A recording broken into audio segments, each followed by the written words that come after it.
호세아 4장 1절에서 10절 말씀. 이스라엘 자손들아 여호와의 말씀을 들으라. 여호와께서 이 땅 주민과 논쟁하시나니 이 땅에는 진실도 없고 인애도 없고 하나님을 아는 지식도 없고 오직 저주와 속임과 살인과 도둑질과 간음 뿐이요 포악하여 피가 피를 뒤이음이라. 그러므로 이 땅이 슬퍼하며 거기 사는 자와 들짐승과 공중에 나는 새가 다 쇠잔할 것이요 바다의 고기도 없어지리라. 그러나 어떤 사람이든지 다투지도 말며 책망하지도 말라. 네 백성들이 제사장과 다투는 자처럼 되었음이니라. 너는 낮에 넘어지겠고 너와 함께 있는 선지자는 밤에 넘어지리라. 내가 네 어머니를 멸하리라. 내 백성이 지식이 없으므로 망하는도다. 네가 지식을 버렸으니 나도 너를 버려 네 제사장이 되지 못하게 할 것이요. 네가 네 하나님의 율법을 잊었으니 나도 네 자녀들을 잊어버리리라. 그들은 번성할수록 내게 범죄하니 내가 그들의 영화를 변하여 욕이 되게 하리라. 그들이 내 백성의 속죄 제물을 먹고 그 마음을 그들의 죄악에 두는도다. 장차는 백성이나 제사장이나 동일함이라. 내가 그들의 행실대로 벌하며 그들의 행위대로 갚으리라. 그들이 먹어도 배부르지 아니하며 음행하여도 수요가 늘지 못하니 이는 여호와를 버리고 따르지 아니하였음이니라. 여러분 이제 지금은 그 인공지능, 흔히 AI라고 그러잖아요. 이게 뭐 전혀 낯선 이름이 아니잖아요. 우리에게 굉장히 익숙한 이름이 됐습니다.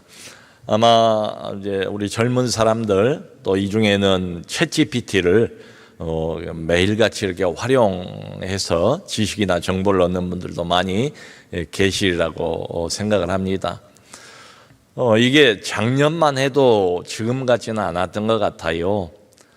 그런데 정말 뭐 해가 다르다는 말보다는 몇 개월이 멀다 하고 이 인공지능 AI의 발전 속도가 아주 대단한 것 같아요.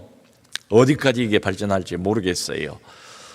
얼마 전에 그 공원을 갔는데 공원을 이렇게 산책을 하는 중에 옆에 있는 어떤 분이 이제 지나가면서 어떤 그 유모차예요. 영락없는 유모차인데 그걸 보고 이제 저는 그런 그 표현을 처음 들었어요. 야, 개모차다, 개모차다. 그래요.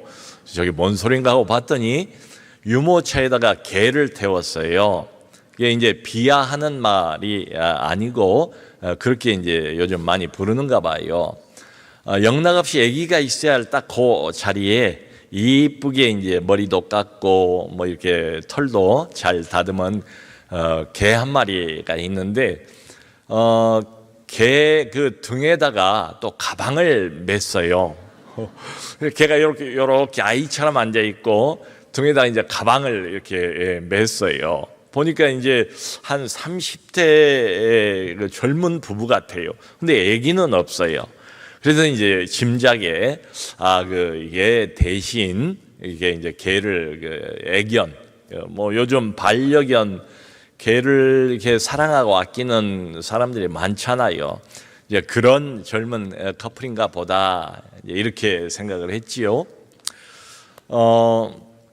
그래서 유모차 대신에 이제 개모차다 이렇게 이제 요즘 부르더라고요. 근데 이렇게 반려견이 많잖아요. 이제 이 집도 저 집도 이제 반려견이 많은데 이제 그런 그 예측들을 하더라고요. 이 AI가 아주 계속 발전을 하니까 또 이게 인공지능을 탑재를 하고 모양을 사람처럼 이렇게 만들어 놓으면 이게 꼭 사람 구실을 한다는 거예요.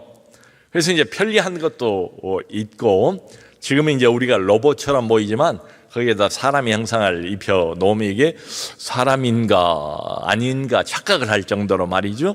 그래서 기술이 점점 더 발전하면 정말 이거하고는 또 다른 시대가 도래할 것이다 라고 내다 보더라고요.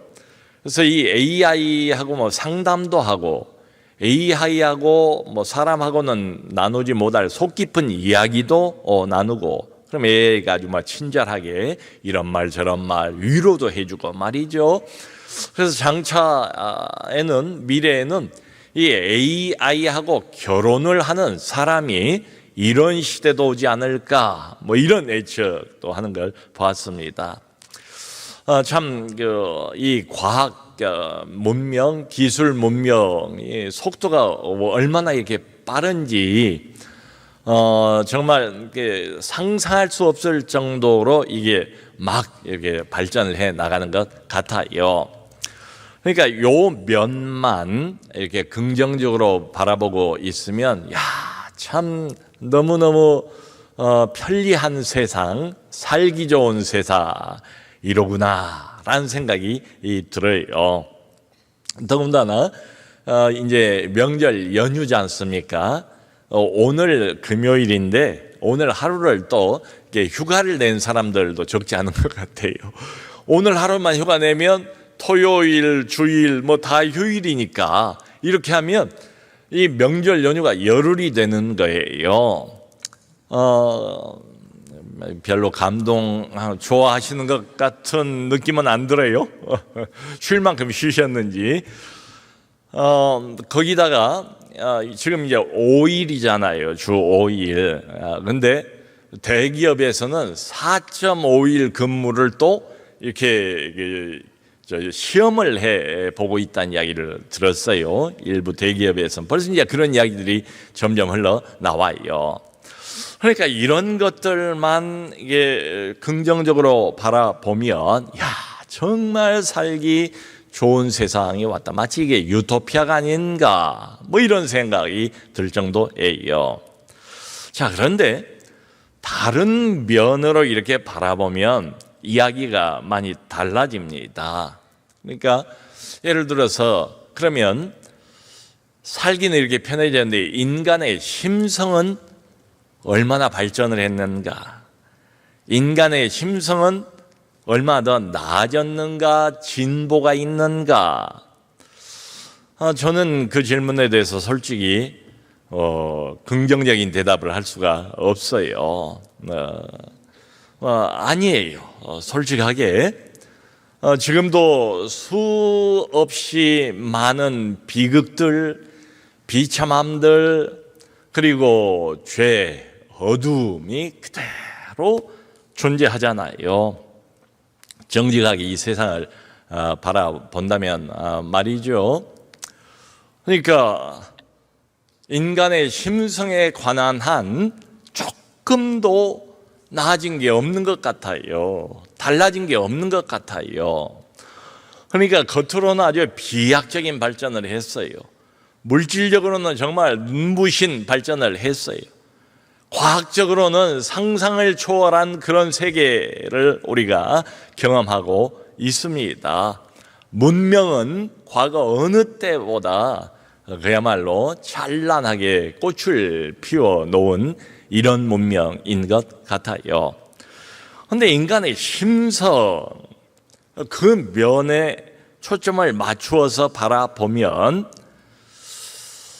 지금 이 시대가 옛날보다 좋아졌다, 달라졌다, 나아졌다 라고 말하기가 어려워요. 여러분, 그러면 이렇게 한번 질문을 던져볼 수도 있을 것 같아요. 예전에는 안 그랬다가 이제 뭐 문명이나 이런 과학기술이나 이런 게 예전에는 지금 같지는 않았으니까 예전에는 안 그랬다가 지금 이때 와서 현대로 들어서면서 갑자기 사람들의 심성이 더 싸나워졌는가, 더 악해졌는가, 더 나빠졌는가, 아니면 예전과 비교해서 이 현대라는 이 시대에 갑자기 사람들의 심성이 좀 많이 안 좋아졌는가, 어두워졌는가, 죄로도 물들게 되었는가, 뭐 이런 질문들을 던져볼 수가 있겠죠. 그런데 성경을 보면 성경은 아니래요. 예나 지금이나 사람의 심령은 똑같고 예나 지금이나 사람의 심령은 어둡고 죄로 가득 차 있다라는 게 성경의 답이에요. 이제 호세아 시대를 진단을 하면서 하나님이 그 시대를 이렇게 고발을 하는 그 내용이 여기 쭉 나오는데요. 이제 그 중에 하나가 여기 2절 보면은 하나님께서 이런 말씀을 하세요. 그 시대를 진단을 하면서 대표적인 특징들을 단어를 쭉 나열하면서 보여주시는 거예요. 오직 저주와 속임과 살인과 도둑질과 간음뿐이요 포악하여 피가 피를 뒤이음이라. 그러니까 살인, 도둑질, 간음, 이게 아주 백만해 있는 이런 시대상을 하나님이 이제 직접 고발을 하시는 거예요. 근데 여러분, 살인, 도둑질, 간음, 이건 사실에 모세가 시내산에서 하나님으로부터 아주 오래전에 십계명을 받을 때에 거기에 나왔던 내용이잖아요. 십계명 안에 다 들어있잖아요. 살인하지 말라, 도둑질하지 말라, 간음하지 말라. 모세가 그 십계명을 받은 때가 지금으로부터 이제 이렇게 쭉 거슬러 올라가 보면 약 3,400여 년 전이에요. 그런데 호세아가 지금 하나님의 계시를 받아서 이런 진단을 하는 때는 지금으로부터 약 2,700년 전이에요. 그리고 오늘날 하고.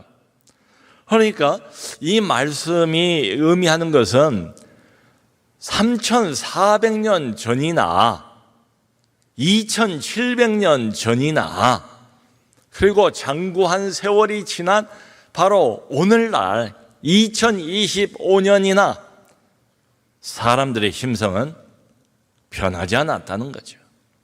그때나 지금이나 여전히 살인, 도둑질, 간음. 여러분, 이게 우리가 매일같이 뉴스에서 이렇게 보는 이제 너무 이게 많이 접하기 때문에 별로 새로울 것도 없는 여전히 이 시대 한복판 여기저기에서 벌어지고 있는 일들 아니겠습니까? 그러니까 수천 년이 지났지만 인간의 심성은 변함이 없대요. 여전히 죄와 어둠과 악으로 가득 차 있다. 그러니까 이런 인간의 심성은 시대하고 상관이 없다는 거예요. 처음부터 지금까지 인간의 심성은 원래가 이랬고 지금도 이렇다. 이런 이야기입니다. 그러니까 이제 궁금한 것은 도대체 과학 문명, 기술 문명 그렇게 상상을 초월할 정도로 발전을 했는데 인간의 심성은 왜 조금도 발전이 없을까? 나아지지 못하는 것일까? 변화가 없는 것일까? 궁금하지 않습니까? 이제 거기에 대해서 오늘 그 호세아서 우리가 읽은 그 본문에 근거해서 생각을 해보면 하나님이 이렇게 말씀을 해요. 1절에 보면 하나님을 아는 지식도 없고, 사람들이 일반적으로 하나님을 아는 지식 이게 없대요. 도둑질하는 지식, 살인하는 지식 이런 것들은 많이 있을 줄 모르는데 하나님을 아는 지식도 없고, 그리고 6절에서는 조금 더 구체적으로 이렇게 말씀을 하세요. 내 백성이 지식이 없으므로 망하는도다. 이건 이제 하나님 백성을 말하는 거예요. 그러니까 일반 사회 전체도 마찬가지지만 하나님이 선택해서 구별한 이 백성도 다르지 않아요. 지금 이게 이제 시대상이에요. 세상과 하나님의 백성, 세상과 교회가 다르지가 않게 돼버렸어요. 하나님의 백성들조차도 하나님을 아는 지식이 없어서 망하는도다 라고 말씀을 하세요. 여러분, 그때 당시에도 하나님의 말씀, 즉 하나님에 대한 지식이죠. 율법이 있었고요. 또 율법을 가르치는 전문가들이 있었어요. 대표적으로 이제 제사장들이 있었고, 그리고 또 선지자, 호세아와 같은 선지자도 있었어요. 근데 대부분은 다 거짓 제사장들이고 거짓 이제 선지자들이었죠. 자, 근데 여기 이제 이 말씀을 이렇게 쭉 읽어 보면, 이 백성들이 하나님을 아는 지식이 없어서 망한다고 그랬는데, 이 지식은 그러니까 머리만의 지식은 아니에요. 우리가 머릿속에 뭐 이런 지식 저런 지식을 정보로 담을 수가 있잖아요. 그것만 의미하는 건 아니에요. 우리가 이제 교리를 말하잖아요. 교리만의 지식 그건 아니에요. 하나님이 여기서 말씀하고 있는 이 지식, 이게 없어서 내 백성도 망한다고 하는 그 지식은 하나님에 관한 지식이고 영적인 지식인데, 이 지식은 관계적인 지식입니다. 하나님을 인격적으로 아는 지식이에요. 이 지식은 실천적인 지식이라고 할 수가 있어요. 하나님을 머리로 아는 데서 그치는 게 아니고 하나님의 뜻을 실천하는 그런 지식이에요. 이게 이제 히브리어로 보면 그 어근이 야다라는 단어예요. 알다, 지식, 야다인데, 이 야다는 특징이 뭔가 하면 하나님을 사랑하는 지식이에요.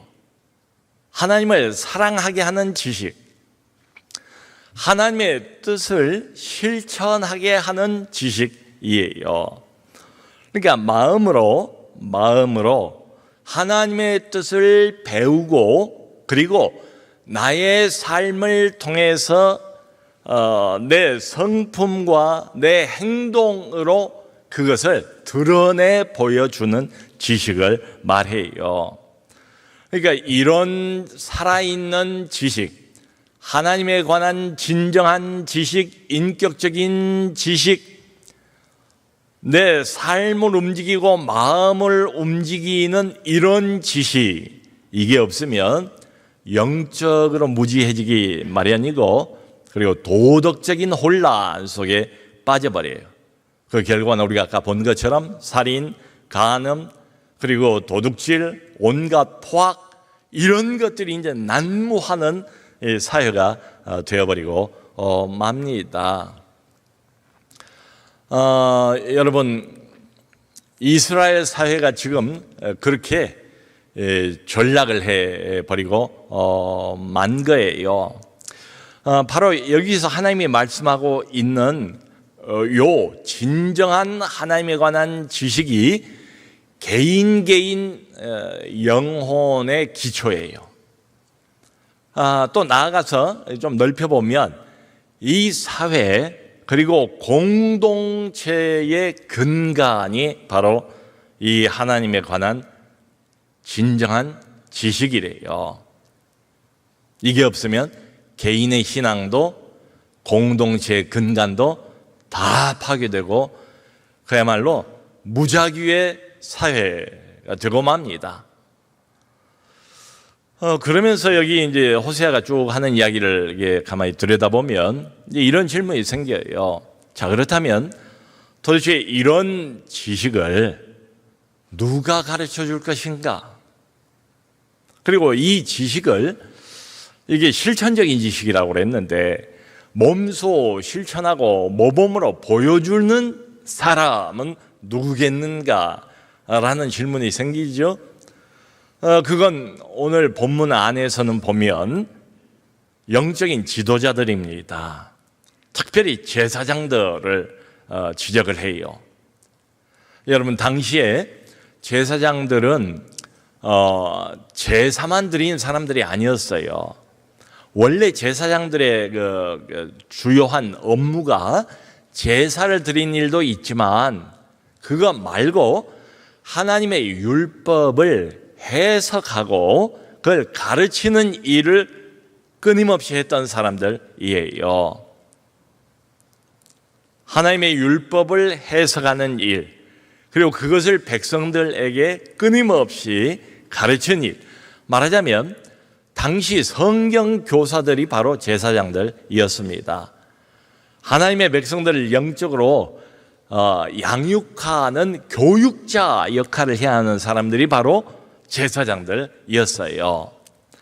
그런데 요 4장을 이렇게 쭉 읽어보면 이 제사장들이 하나님 말씀은 제쳐두고 율법은 그냥 어디로 가버렸어요. 그리고 뭘 하는가 하면 바알 종교를 가르치고 기복신앙을 가르친 일에 전념을 했다고요. 그게 당시의 영적인 상황이었습니다. 그리고 소위 타이틀은 제사장인데 많은 제사장들이 레위 자손이 아니에요. 원래 하나님의 그 말씀대로 한다면 레위 자손들 중에서만 제사장을 뽑고 거룩한 성전에서 일할 수 있도록 허락을 했잖아요. 근데 이 시대는 얼마나 이제 타락을 해버렸는지 그걸 보여주는 거지요. 그냥 세속인 아무나 될 수 있는 거예요. 제사장이 이렇게 돼버렸습니다. 그러니까 무슨 영적인 사명을 받아서 이 일을 하는 게 아니고요. 그냥 성전 제사를 별 생각 없이 별 의미 없이 드려주는 종교 관료가 되고 말았어요. 제사장들이. 그러니까 왕권의 통치하에서 물질적인 풍요를 빌어주는 종교 전문가로 전락하고 말았습니다. 그러니까 형식적으로는 여호와 제사를 드리는 거예요. 그런데 내용을 가만히 보면 가나안의 바알 제사예요. 그러니까 이게 짬뽕이 됐어요. 여호와 신앙하고 바알 신앙이 짬뽕이 됐어요. 여호와 제사하고 바알 신 섬기는 그 제사하고 이게 혼합이 돼버렸어요. 그러니까 이 시대도 여러분 그렇지 않습니까? 가장 좀 조심하고 좀 위험스러운 게 뭔가 하면 혼합 종교예요. 그러니까 이 사람들이 겉으로는 여호와의 이름을 부르면서 제사를 드려요. 여러분 그거 보면 정말 하나님에게 제사를 드리는 것처럼 보이지 않습니까? 겉으로는 여호와의 이름을 부르는 제사인데 내용인즉슨 바알 제사예요. 그럼 대표적인 신뢰가 이제 읽지는 않았습니다만 뒤에 보면 13절, 14절에 어떤 이야기가 나오는가 하면 당시에 그 여호와 성전 주변에도 뭐 자기가 개인적으로 만들어 놓은 무슨 뭐 이게 그 단 같은 게 많이 있었어요. 그리고 산당 같은 것도 많이 있었어요. 거기서 여호와의 이름을 부르면서 제사를 드린다고 드리는데 동시에 어떤 일이 행해지고 있었는가 하면 거기서 제의적인 성행위가 난무를 했어요. 하나님의 이름으로 제사는 드리면서 바로 그 장소에서 제의적인 제사를 드릴 때 신을 만족시키기 위해서 하는 성행위가 공공연하게 난무를 하고 있던 시대였어요. 그건 어디서 이게 흘러온 것인가 하면 바로 바알 제사, 아세라 제사, 바알 아세라를 섬기는 그 제사에 꼭 따라가는 것이 제의적인 성행입니다. 그렇게 만들어 놨어요. 그 가나안 신들은 그걸 좋아하고 그래야 신들이 만족해서 이 땅에 비를 내리고 그래야 곡식과 풍요로운 복을 자기들에게 준다고 그렇게 믿었기 때문에 그런 거지요. 그걸 그대로 따다가 이름은 여호와의 이름으로 제사를 드린다고 하면서 내용은 완전히 바알 제사로 바꿔놓고 말았다 이 말입니다. 여러분 결국 이게 뭐겠습니까? 이 사람들의 목표는 뭔가? 이게 백성들의 목표나 이 거짓 제사장들의 목표도 똑같아요. 이 땅 위에서의 풍요, 이 땅 위에서의 기복, 그게 전부예요. 거짓 종교의 특징은 항상 여기에 처음부터 끝까지 초점이 맞춰져 있죠. 그러니까 여호와의 이름을 빙자한 종교 장사꾼, 제사장들이, 대표적인 영적 지도자들이, 진정한 하나님의 지식을 나누어줘야 할 사람들이 하나님의 말씀과 율법을 정말 때로는 칼같이 철통같이 방어하면서 고지고대로 전달을 해야만 했던 사람들이 이정이 되고 말았어요. 어디까지 타락을 해버렸는가 하면 아까 우리가 8절에 읽었습니다마는 8절에 이런 말이 나와요. 그들이 이제 제사장들을 말합니다. 그들이 내 백성의 속죄의 제물을 먹고 그 마음을 그들의 죄악에 두는도다. 이 제사장들이 백성들이 바친 속죄 제물이 있어요. 제사를 드리려면 제물을 가지고 오잖아요. 그 일부를 제사장들이 먹을 수 있도록 하나님이 허락을 했어요. 근데 여러분, 이 제사장들이 얼마나 타락을 해버렸는가 하면 생각해 보세요. 속죄 제물은 왜 가지고 오죠? 내 죄를 대속하기 위해서, 내 죄를 용서받기 위해서 이걸 가지고 오잖아요. 그러니까 이 타락한 제사장들이 무슨 생각을 하는가 하면 가지고 온 제물의 일부는 내게 된단 말이에요. 그러니까 많이 가지고 올수록 내가 가질 수 있는 고기가 많아지잖아요.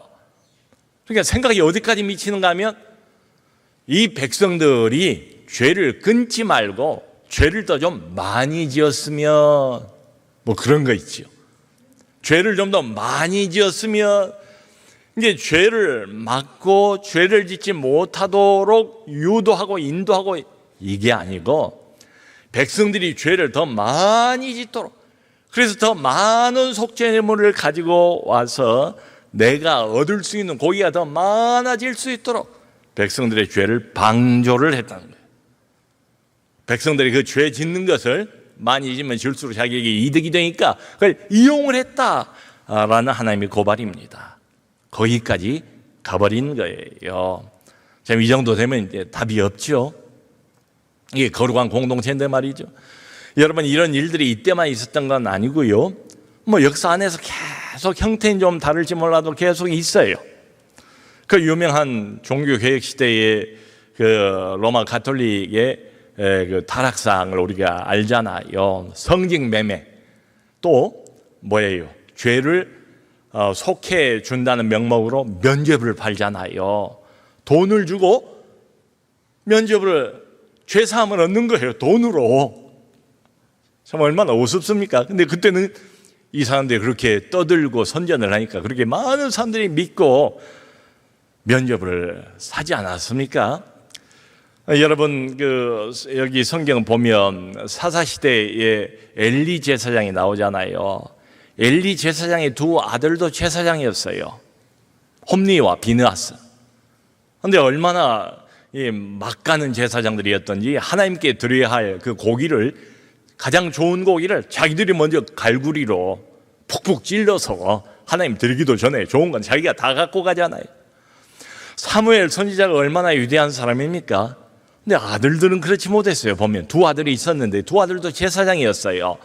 근데 뇌물을 받고 판결을 굽혀서 판단을 했다는 거예요. 뇌물을 받고 말이죠. 이런 일들이 얼마든지 있을 수가 있다는 겁니다. 요즘 우리 교회에 대한 여러 가지 이야기들, 특별히 지도자들하고 관련된 참 부끄러운 이런 이야기들이 적지 않잖아요. 계속해서 좀 잊을만 하면 또 흘러나오고, 또 이제 좀 잠잠한가 하면 또 무슨 비리가 또 이렇게 솟아 나오고, 소위 말하는 영적 지도자들하고 관련해서 이런 일들이 계속 드러납니다. 그래서 미국이 좀 많습니다만은 텔레 에반젤리스트라고 있어요. TV를 통해서 복음을 전하는 이런 사람들. 이제 그런 사람들의 무슨 뭐 비리, 재정 비리, 성추행 이런 것들이 계속 이렇게 드러나요.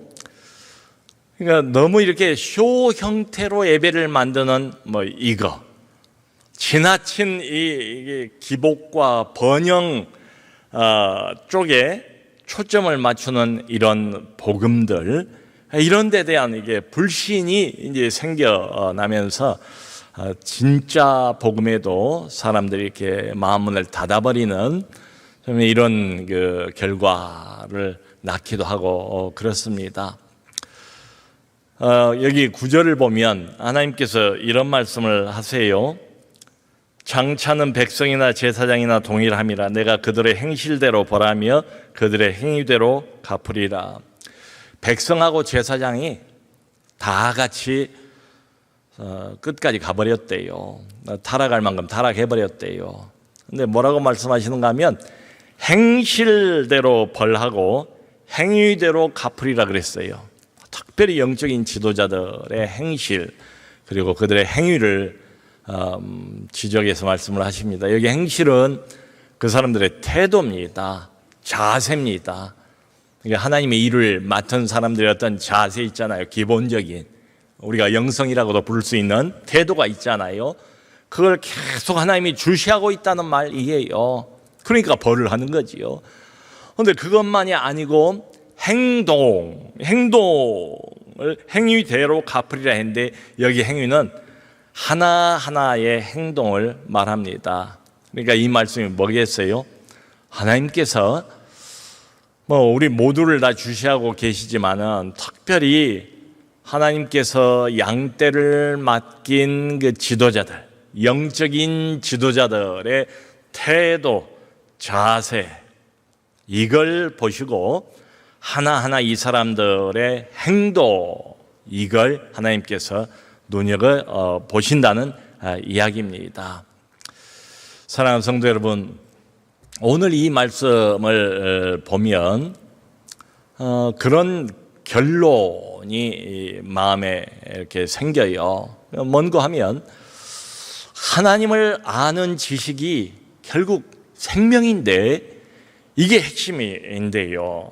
하나님을 아는 진정한 지식이 우리 모두에게 필요해요. 이게 우리 영혼의 기초예요. 우리 공동체의 기초가 바로 하나님을 아는 진정한 지식입니다. 그런데 이 하나님을 아는 진짜 지식, 진정한 지식, 인격적인 지식, 관계적인 지식, 실천적인 이 지식의 목표가 뭔가, 이게 어디로 우리를 끌고 가는가 하면 결국 결론은 거룩이에요. 거룩이에요. 하나님이 항상 구약이든 신약이든 내가 거룩하니 너희도 거룩하라 이런 요구를 하시잖아요. 그러니까 우리가 겉으로 이런 행위를 보일 수도 있고 저런 행실을 행동을 잠깐 보일 수도 있을 거예요. 그런데 하나님은 우리의 마음을 늘 보시면서 궁극적으로 하나님께서 요구하시는 것은 거룩입니다.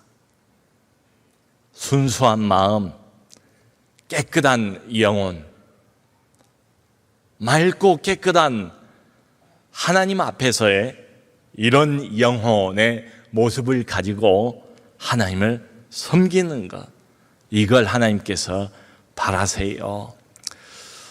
저는 이 제사장들의 생각을 하면서 이것을 가르치는 사람들, 이것을 몸소 실천하면서 모범으로 보여줘야 하는 사람들이 우리 교회에서 누굴까? 우선 저를 비롯한 우리 교역자들이겠죠. 그런데 교역자들만은 아니에요. 영적인 리더라고 부름을 받을 수 있는 모든 사람들이 여기 많이 계시잖아요. 우리 교회 장로님들, 우리 교회 권사님들, 우리 교회 안수집사님들, 우리 교회 교사들, 우리 교회 조장님들, 그리고 목자들 말이죠. 이 사람들이 교회의 영적인 리더들입니다. 하나님의 백성들에게 참된 하나님에 관한 지식들을 몸소 실천으로 모범으로 순수하고 깨끗한 마음을 가지고 보여주어야 할 사람들입니다. 완벽한 사람은 없습니다. 우리 모두 자꾸 넘어집니다. 그런데 하나님을 향한 순수한 마음이 사라져버리거나 이게 점점 희미해져서 형식과 종교 굴레에 더 씌워져 버리면 우리는 우리 신앙의 핵심을, 생명력을 금방 잃어버리고 말아요. 그러니까 가끔은 자주 멈춰서서 벌거벗은 영혼이 되었으면 좋겠어요.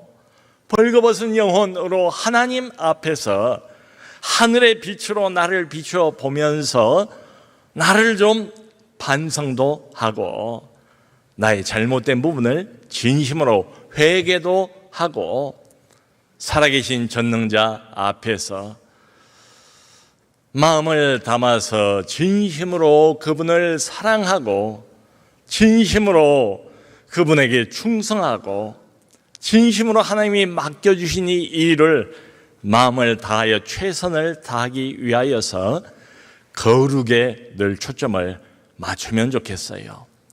거룩에 초점을 맞추어서 나 자신을 때로는 채찍질하면서 조금씩 하나님이 요구하시는 대로 조금 더 거룩한 사람으로, 한 달 전보다는 지금이 그래도 조금 더 하나님을 진심으로 사랑하는 사람으로, 하나님의 교회를 아끼고 사랑하는 사람으로 하나님의 말씀을 붙들고 씨름하면서 조금 더 실천해 보려고 애를 쓰는 그런 사람으로 발전해가는 우리 모두 될 수 있기를 주 예수 그리스도 이름으로 축원합니다.